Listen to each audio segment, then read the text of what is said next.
Okay, so today we explore an important topic called character analysis, and this falls under the narrative writing style.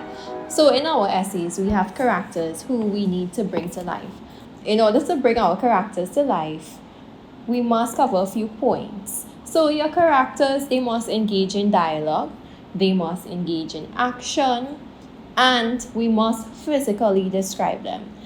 We use an important concept called showing versus telling. So, what does it mean to show versus what does it mean to tell? So, as we can see, when you describe a character's feelings, it's always more powerful to show than to tell.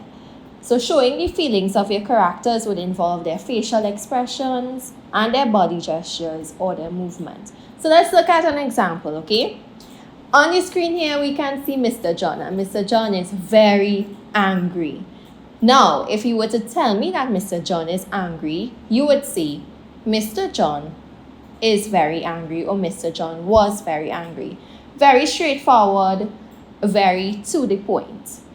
Now, if you were to show me through your writing that Mr. John was very angry, you would say something like this. Mr. John was livid with anger. His cheeks turned red, he stamped his feet on the floor, and he slammed his fists on the desk. Now, from those two examples, I'm sure that the second one was way more interesting, right? And you get a better picture in your head of how angry Mr. John was. So this is what it means to show versus to tell. Let's look at another example. So here we can see Tina. She's graduated. She's very happy. If you were to tell me that Tina was happy, you would say Tina was happy when she graduated. Now, if you were to show me through your writing, you would say something like, when Tina graduated, her face lit up like a bulb and a broad smile appeared on her face. She was overwhelmed with bliss and she jumped up and down with joy. So, you all understand from these two examples, right? Great. So, we need to also cover physical traits and personality traits of our characters. So, what does this mean? What are personality traits? Now, the character personality traits, they describe qualities of the characters or character, the decisions that they make, and essentially who this person is, right? It's what's on the inside. Yeah? What does your character say? What does your character think? What does your character do?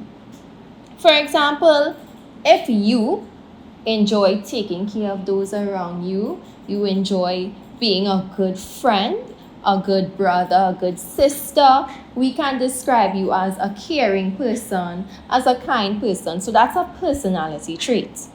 You understand, right?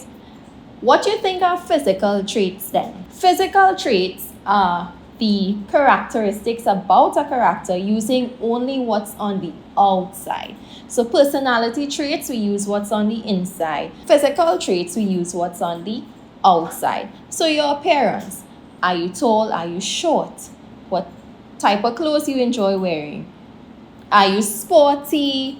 Are you very fashionable? Right? So your physical appearance, the way you move, your speech, these are your physical traits.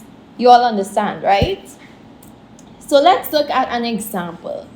This example talks about a bully. Now I'm going to read the prompt to you, but we are only going to explore the character analysis aspect of this bully. So here's the prompt. On Monday morning during assembly, your principal announced that a new student will be attending your school. You were eagerly anticipating the arrival of this student. However, when he set foot in the schoolyard, your world was suddenly turned upside down as you quickly realized he was going to be your worst nightmare. Write a story about the new student who turned out to be the school's bully. So, what does a bully look like? What does a bully do? What would he say to you? Think about it and let's do the character analysis. Now, in your essay, it's very important to come up with catchy names for your character or your characters. If you can do this, extra points for you, right? So we have a bully. What are some of the names we can call this bully? Probably something like Bone Crusher Bobby, Iron Fist Mike, Tommy the Torturer. You can think of other names, right? Physical appearance and dress. He could be overgrown. Most bullies, they tend to pick on people that are not their size. So you would find typically, even in your school, you might have a bully. Or in the movies, you would have seen that the bullies are, strong and tough, and they pick on the smaller students, right? So overgrown has a mischievous grin, broad, robust shoulders, long legs, abnormally large hands. This could cover the physical traits. Remember, walk or movement. He walked as strong as a man. He had clenched fists. His head was held high. His speech, how did he speak to people? He was loud, had a high-pitched voice, was very rude and aggressive in his speech, right? So let's look at a paragraph. Bobby was an overgrown 12-year-old with broad, robust shoulders, and his arms rippled with muscles. His teeth were crooked and his cheekbones high and sharp. He walked as strong as a man, with clenched fists and his head held high. His long, rough legs resembled tree logs, and anyone who saw the mischievous glint in his eyes would know that he was not the definition of well-behaved. After breaking little Timmy's hand with just one punch, he was given the name Bone Crusher Bobby. Bobby found great joy in grabbing snacks out of the frail hands of infants. His abnormally large hands crushed footballs and basketballs that crossed his path, and he never hesitated to pick the pockets of his schoolmates during lunch breaks. When things did not go Bobby's way, he stamped his face and paraded through the halls, and his face reddened with wrath. Loudly, he ranted in a high-pitched voice. He reminded me of a raging bull. So what do you all think about that? Did that fit the description of a bully? You think about it and tell me. Now, here's an acronym. The acronym is STEAL, and this would help you list all the aspects of character analysis when doing that in your essay. So, it's STEAL, STEAL.